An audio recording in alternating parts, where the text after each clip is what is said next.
Hello friends, मेरा नाम जयप्रकाश शर्मा है। आंध्र प्रदेश चैनल में आपका स्वागत है।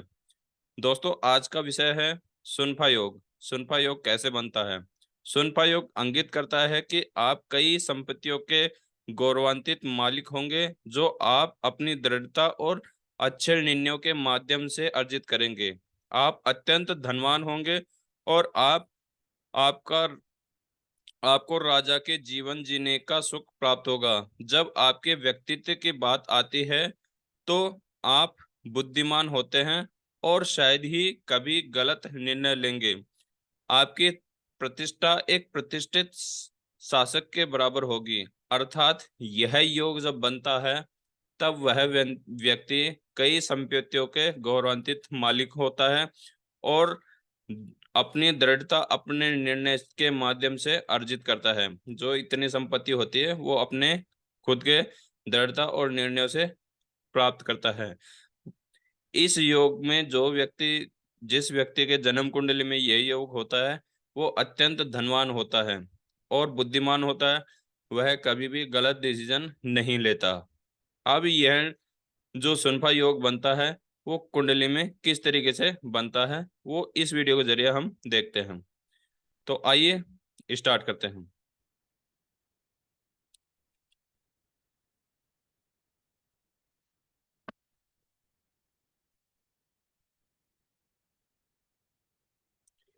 सबसे पहले सुनफा योग में हम बात करते हैं चंद्रमा की।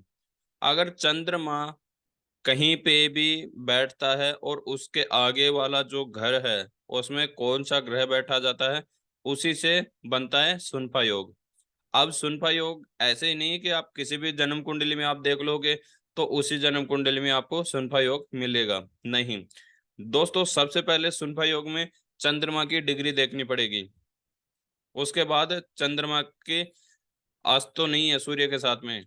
अगर सूर्य के साथ अस्त है तो ये सुनफा योग विफल हो जाता है, कभी काम नहीं करेगा। और अगर चंद्रमा की डिग्री कम है तब भी यह सुनफा योग काम करेगा, लेकिन जिस तरीके से करना चाहिए उस तरीके से नहीं करेगा। अगर चंद्रमा के नेक्स्ट भाव में अगर सूर्य देव बैठे हैं तब भी यह योग काम नहीं करेगा। और अगर चंद्रमा खुद पापी ग्रह है, चंद्रमा के आगे कोई भी पापी ग्रह बैठा है, चंद्रमा के आगे कोई भी पापी ग्रह बैठा है, पापी ग्रह में आते हैं राहु केतु और शनि, तो भी यह योग नहीं बनता।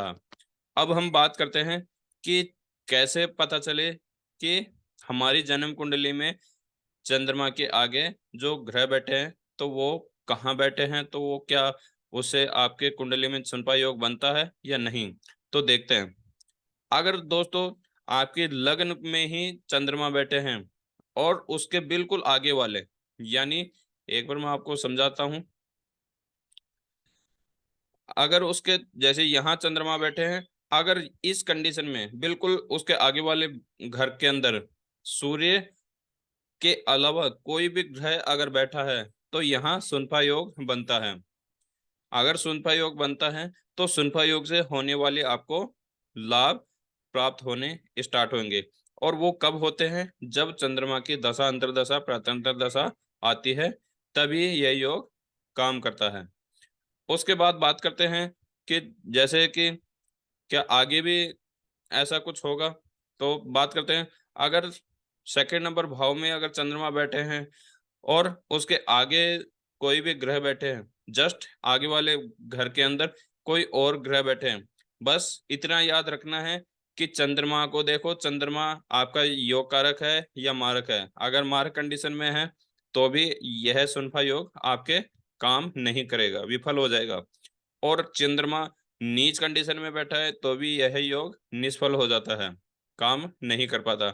और अगर चंद्रमा सही जगह बैठा है, उच्च की जगह बैठा है, लेकिन चंद्रमा बलहीन है, तो उस कंडीशन में भी यह सुनफा योग काम करेगा, लेकिन जिस तरीके से करना चाहिए उस तरीके से नहीं करेगा। फिर बात करते हैं कि अगर 3 नंबर भाव में भी अगर चंद्रमा बैठे हैं या कहीं पे भी कुंडली में कहीं पे भी अगर चंद्रमा बैठे हैं, डिपेंड ये नहीं है कि किसी पर्टिकुलर घर की एक घर की बात है। यहाँ चंद्रमा के जस्ट आगे आपको ग्रह देखना है कि पापी ग्रह नहीं होना चाहिए और सूर्य नहीं होना चाहिए। सूर्य इसलिए नहीं होना चाहिए कि सूर्य और चंद्रमा के बीच में, सूर्य शीतलता का प्रतीक है और चंद्रमा गर्म का प्रतीक है, अग्नि का प्रतीक है।